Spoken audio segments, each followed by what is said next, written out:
Assalamualaikum warahmatullahi wabarakatuh. Waalaikumsalam warahmatullahi wabarakatuh. Perkenalkan, nama saya Muhammad Amar Maulana Nuruda. NIM saya 2555 2012 019. Mata kuliahnya Digital Partnership dan dosen pengampunya yaitu Bapak Jack Febrian Rusdi PhD. Dan saya berkuliah di kampus Universitas Teknologi Bandung. Di sini saya akan melakukan wawancara dengan Awindu selaku pengusaha konveksi di Cimahi. Langsung saja ke pertanyaan pertama. Awindu ini profil bisnis yang Awindu sedang kerjakan selama ini tuh apa saja sih? Profil bisnis, kebetulan konveksi saya namanya Winpro, banyak bergeraknya di bidang konveksi dan garment.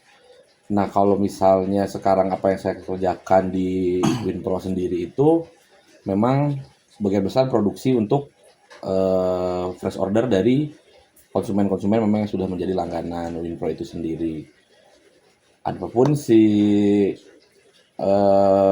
barang-barang yang memang atau jasa yang kita kerjakan di sini itu meliputi kaos, kemeja, jersey olahraga, dan tote bag. Sebagian besarnya seperti itu, kebanyakan ada juga jaket. Oke. Dari mana sih modal awal yang didapatkan itu? Kebetulan buat si Winpro sendiri modal awalnya dulu itu tahun 2012 saya pribadi dengan teman-teman beberapa orang dapat proyek pengerjaan reuni akbar. Kebetulan di kampus saya juga. Nah, setelah dapat proyek pengerjaan merchandise official untuk event tersebut, akhirnya dari situ tuh kita bisa ngumpulin modal untuk membuat konveksi sendiri. Nah, sementara pada saat pengerjaan proyek itu kita banyak dibantu sama teman-teman memang yang udah punya tempat sablon sendiri, konveksi sendiri gitu. Jadi kalau misalnya sekarang dari mana awal modalnya untuk membuat si konveksi itu, ya dari orderan sih sebetulnya sih gitu. Cuman kebetulan aja waktu itu kita dapat event lumayan besar gitu di 2012 2013 ya kalau nggak salah. Berarti kenapa ada konveksi ini awalnya dari banyaknya orderan ya, Ayah? Ya, memang udah banyak orderan yang kita kerjain.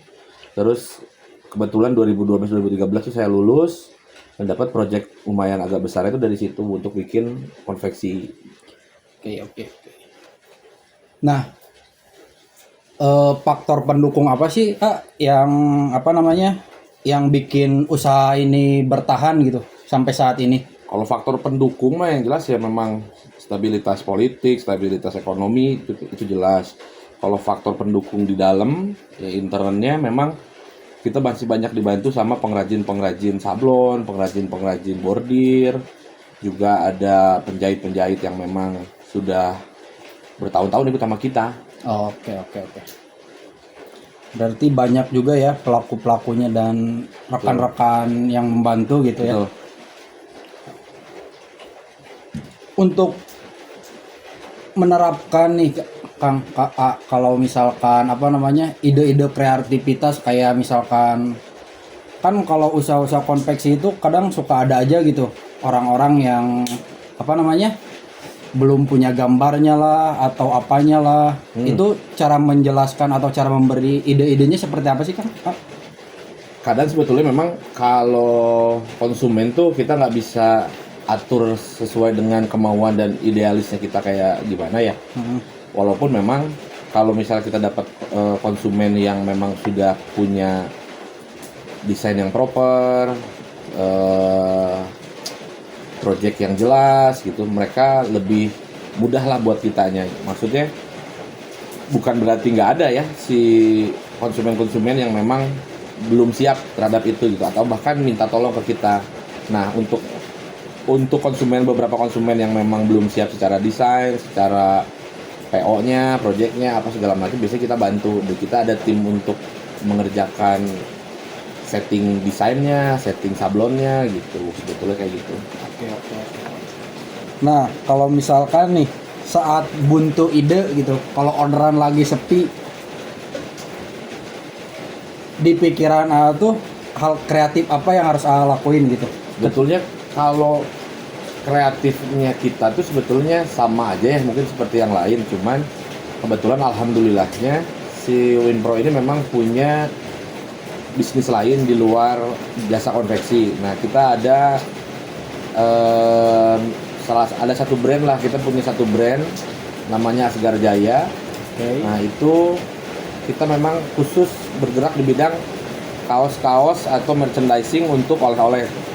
Kebetulan karena namanya Asgar Jaya, jadi tempat kita berjualan barang-barang itunya kita dijual di Garut dengan cara konsinyasi dan penitipan barang ke toko-toko oleh-oleh di Garut yang memang sudah lama berdiri kayak gitu. Jadi nggak ada tuh kekosongan kerjaan apa, alhamdulillah ya, jangan sampai ada ya. Cuman kalaupun misalnya orderan lagi sepi, kita bisa switch ke pengerjaan untuk barang-barangnya Asgar Jaya gitu.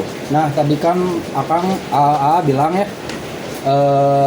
juga punya salah satu usaha jualan brand kayak gitu ya di toko oleh-oleh di Garut.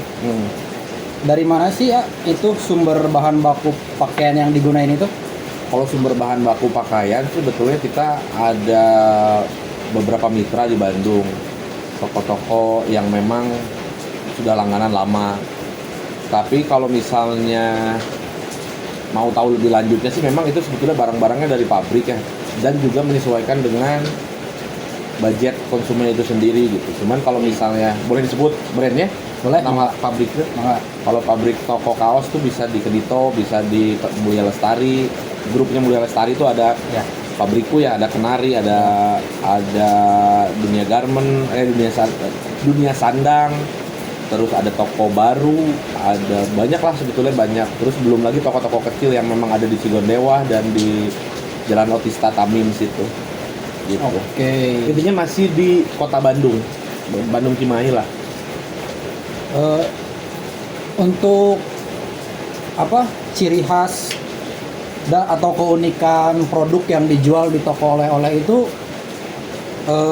dibandingkan dengan pesaing itu apa bedanya? Ya, pasti desain kami lebih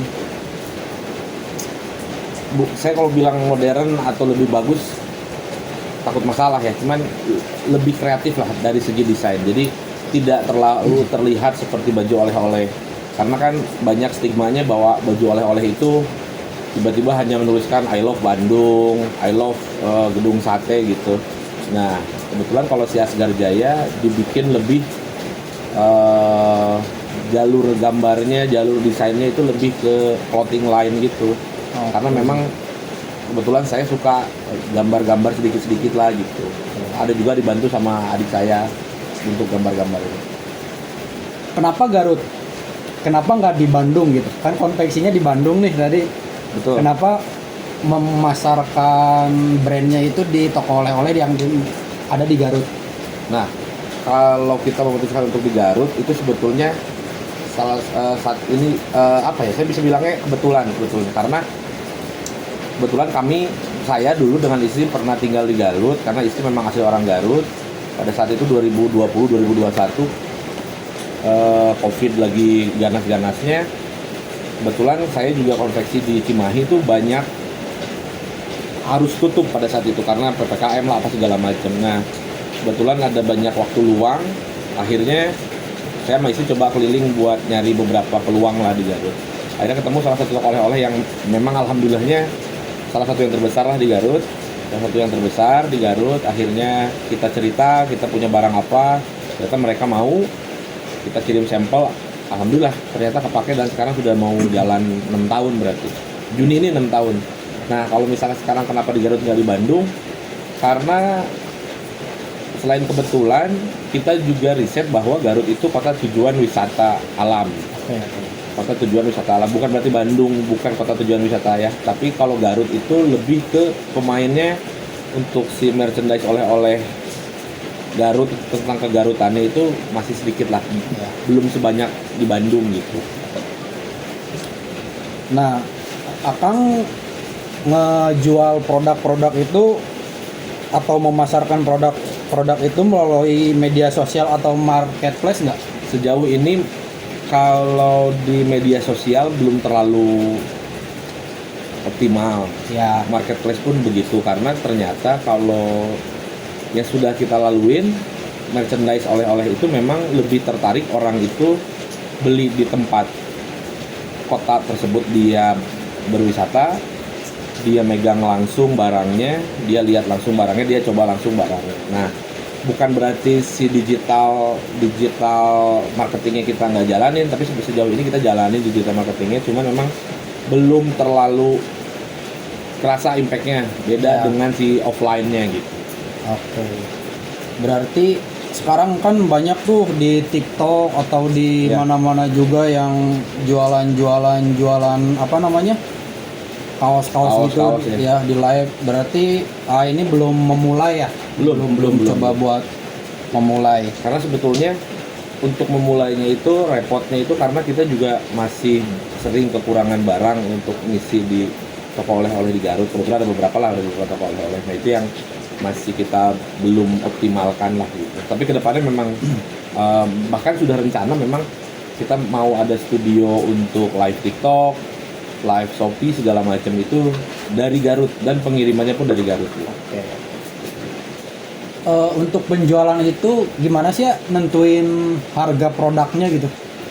Sebetulnya kalau penentuan harga produk tuh pasti berhubungannya dengan costing bahan baku ya, costing pengerjaannya, yang di situ ternyata terdapat ada sablonnya, ada jahitnya, dan finishing packing segala macam. Nah, karena kebetulan di Garut itu kebanyakan mereka beli laku bayar. Jadi mereka up harga dari yang kita masukkan. Nah, kalau misalnya sekarang variabel penghitungan untuk harga jual itu ya sejauh ini sih memang itunya aja sebetulnya, bahan baku, terus pengerjaannya, dan ada keuntungan. Keuntungannya itu memang dihitung secara maksimal ya, semaksimal yang bisa kita naikin ke si barang itu, dia kita bisa naikin gitu. Cuman kalau untuk perhitungan costingnya ya dari situ sih, dari produksinya lah. Sering terjadi kendala sih ya? Kendala nggak sih ya? Kendala. Kayak persaingan atau bahan baku kayak pemasaran kayak gitu-gitu. Ada kendala nggak dari segi? Kalau kendala bahan baku jelas tidak, karena si Asgar Jaya dan si konveksi ini pun sendiri kita kalau ini saya cerita satu-satu ya, kalau di Winpro itu kita selalu ngasih opsi ke konsumen bahwa bahan baku yang ready apa aja. Jadi ada listnya. Jadi mereka tinggal pilih, warnanya mereka tinggal pilih. Jadi kalau untuk bahan baku nggak jadi masalah. Asgar Jaya pun sama. Sejauh ini yang selalu jadi masalah untuk si Winpro dan si Asgar Jaya itu memang pemasaran. Gimana caranya bisa memasarkan jasanya Winpro dan produknya Asgar Jaya secara lebih masif dan lebih luas. Sebetulnya itu makanya kita di tahun kelima mau ke-6 ini masih terus coba buat ngulik gitu.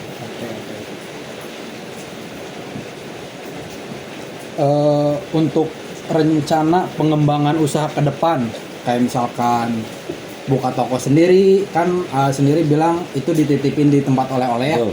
Kayak misalkan buka toko sendiri atau buka banyak-banyak cabang di Garut atau di mana gitu, atau rencana bikin baju oleh-oleh buat di Cianjur atau di Sukabumi, ada nggak kedepannya?